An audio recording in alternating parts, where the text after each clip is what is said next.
I got kicked out. Oh yeah. I'm pissed. You have your whole life ahead of you, and you have made a substantial investment.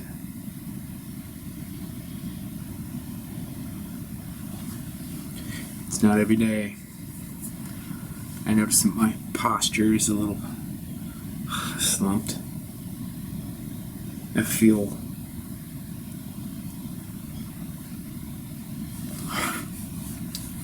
I don't really want to say how I feel, you know? It's like I could end up in jail if I say how I feel.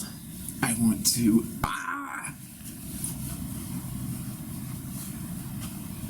What I want people to understand is that I'm basically a good guy. And that if you believe the stories that are told about me, I'll probably come for you too. I mean, I'm sorry.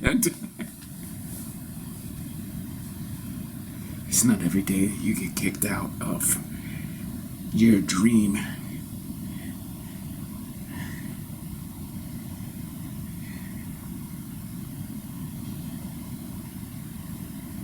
I try to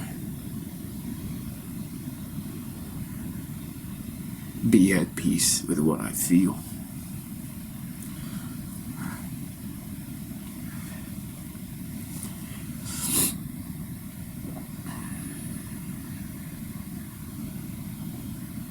I stand here before you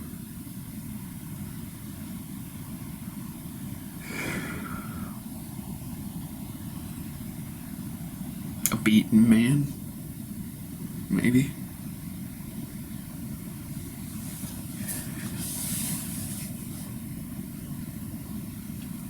It wasn't my fault. You know, those situations where you are in between a rock and a hard place. The sea is pounding against the ship. And the spray, the foam, the salt is in the air and caking my face.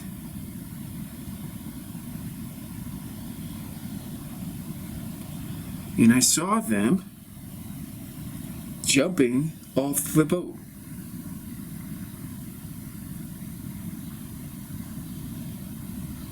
And I knew it was my time to jump too. So I jumped. I don't know. Seemed like 40, 50 feet into the water. Splashed and went, you know how they show it in the movies. And you go down, and the bubbles are coming up around you.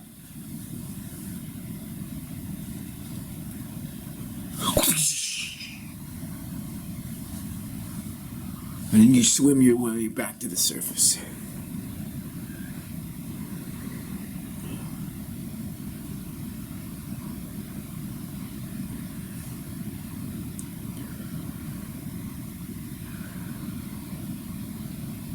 And then you find a lifeboat.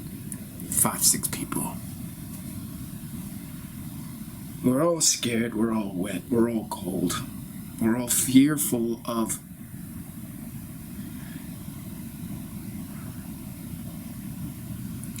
not just what's coming, but we're fearful of each other.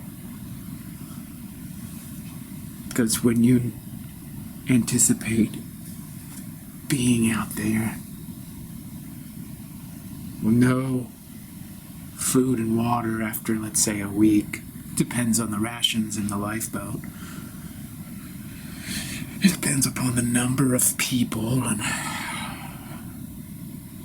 the authority of whoever decides to take charge, and that was me. Not that I'm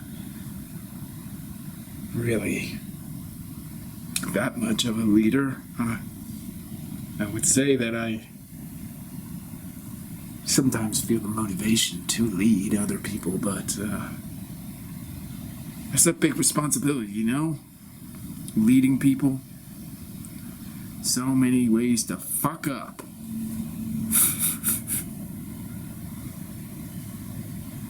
And then I have to make the decision on who gets what and when and how much.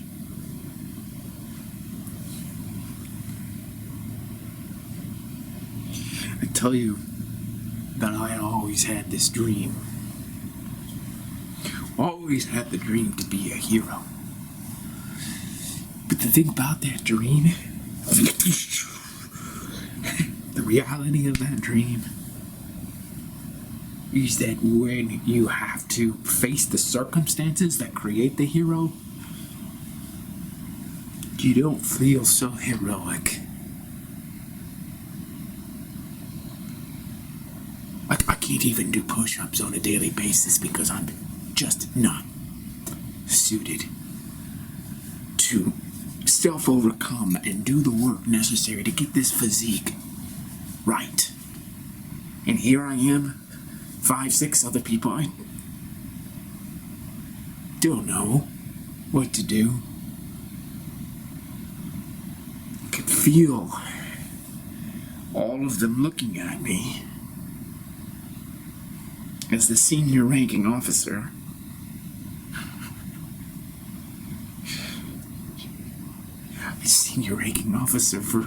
for normal situations, not emergencies, not for episodes that require a hero.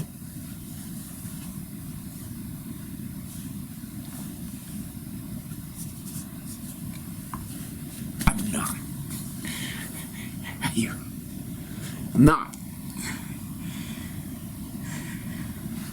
If I had to fill out an application and they gave me a multiple choice and they said, you know, there may come a day when your ship is sinking, you jump overboard, you're on a lifeboat, you've got rations, and you've got to determine who gets what. Would you be up to the task? And I would say, of course. I've always dreamed of being a hero. That would be a bold-faced lie. The of course part, the dreaming part. I've seen a lot of Hollywood movies. I always identify with the hero. Always. What I found is that it's easier to identify with the hero than to be a hero. Duh.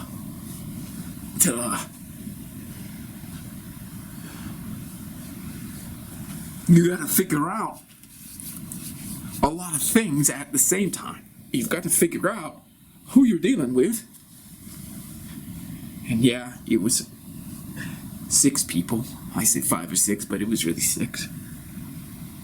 Who are you dealing with? You know? Because you've heard about the noble savage.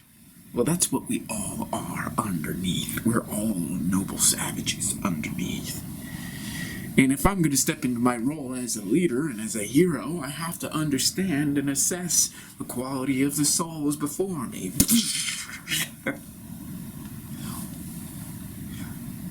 Everybody has a noble savage thing going on. All of us are not what we seem, or at least we are what we seem, until situations and circumstances deem that we be otherwise. Couple kids, 8, 9 years old, a woman, a man, elderly fellow,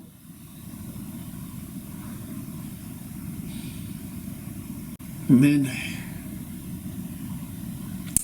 I really don't know how to characterize the 6th person. I was the 7th, but it was that 6th person, if I may be so bold as to call them a person, because that really fucked things up for me, because I didn't know what to do. Some figure in a cloak.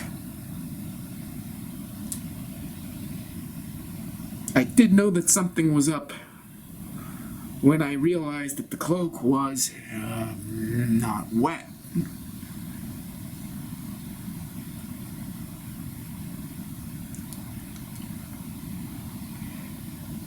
The cloak was not wet. So, that's where the whole hero part comes in.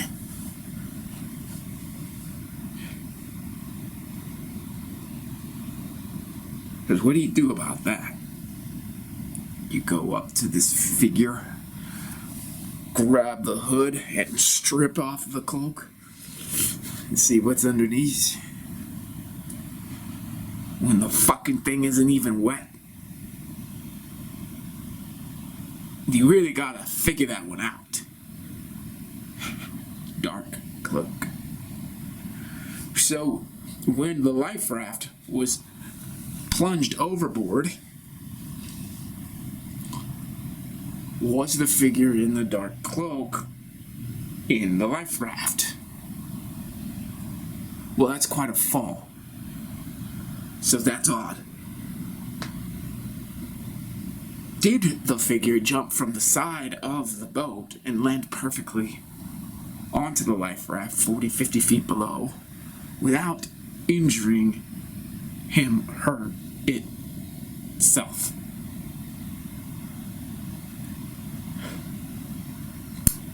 And because I was the leader, I also had to assess how hungry is the figure in the cloak?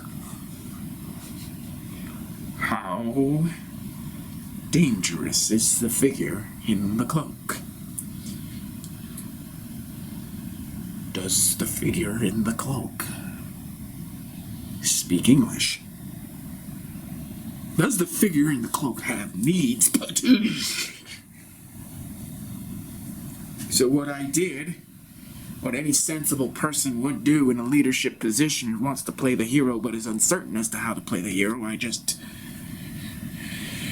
quarantined the normal-looking individuals, the ones who I can verify were humans.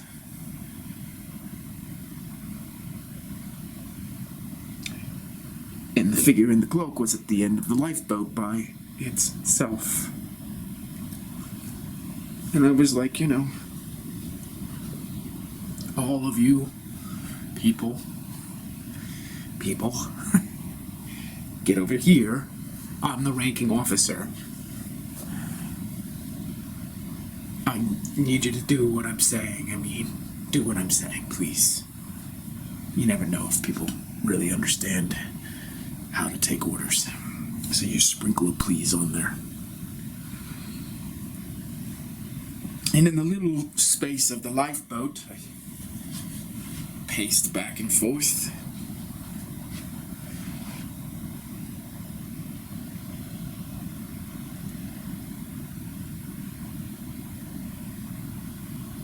And I thought real deep. Don't want to piss off a figure in a cloak, dark cloak, who is inexplicably present. At the same time, if you sense an ominous energy emanating from the hooded figure, your protective instincts come in.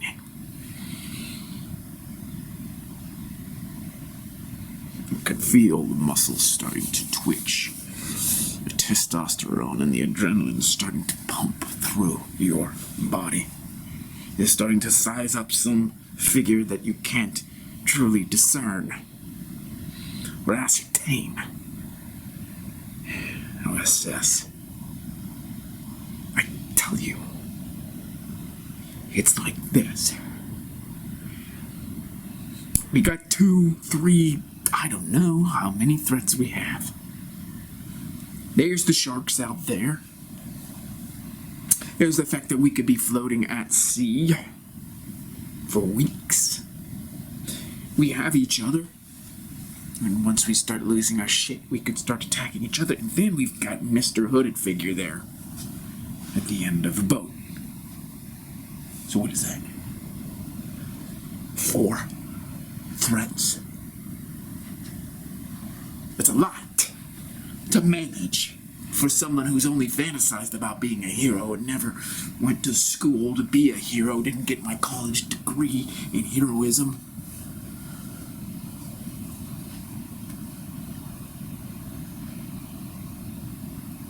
What I really wanted, if I'm going to be honest about my needs, my desires here, what I truly wanted was to consult the figure and ask him. Her, I don't know, I can't tell. Whoa, yo, bub, hey, what are you doing here? I noticed that, you got this weird energy to you, and you don't even have a drop of water on you. You're also just kind of sitting there and not even communicating with anybody, which makes me concerned. I don't want to offend you because I don't know what you are. Could you speak up if you understand what I'm saying? Could you nod your head? No, there was no nodding of the head. Now, the way I frame the question doesn't give me the information that I want if he doesn't concede to acknowledging the question. He may be deaf. He may not want to play my games, but understand that I am asking him a question. He may not understand English at all. Or, one really abstract possibility is that he is the leader. He is the ranking officer. And we are part of some kind of military outfit or some such that I don't understand.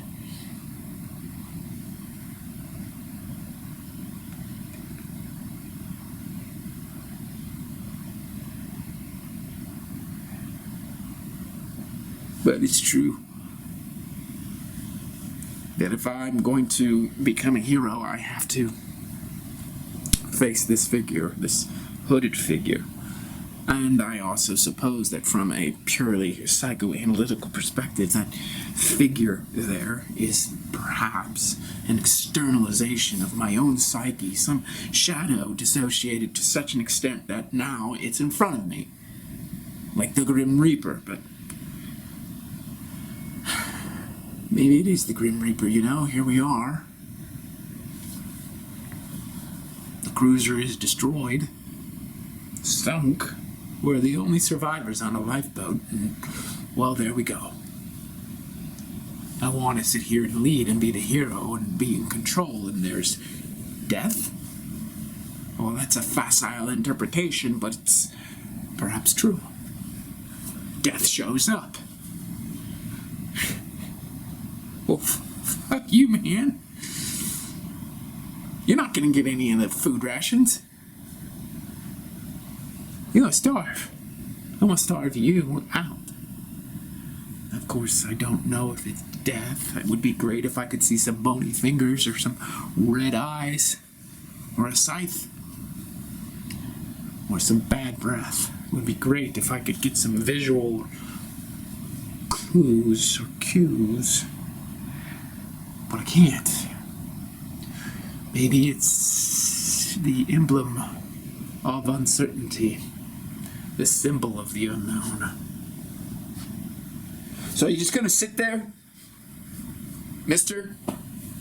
Are you hungry? Do you want some food? Do you eat? Do you drink? What can we do for you?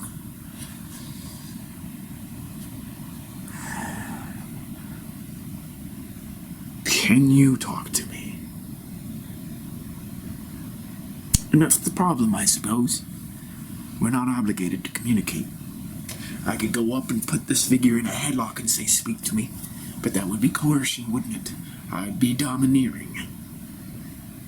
I would not get the compliance that I'm seeking. I am seeking a compliance because I am the head of this ship.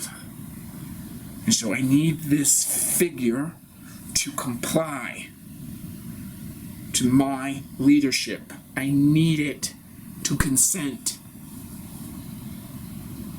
Otherwise, if this figure just sits here on the life raft and does not submit to my leadership, I might just go crazy.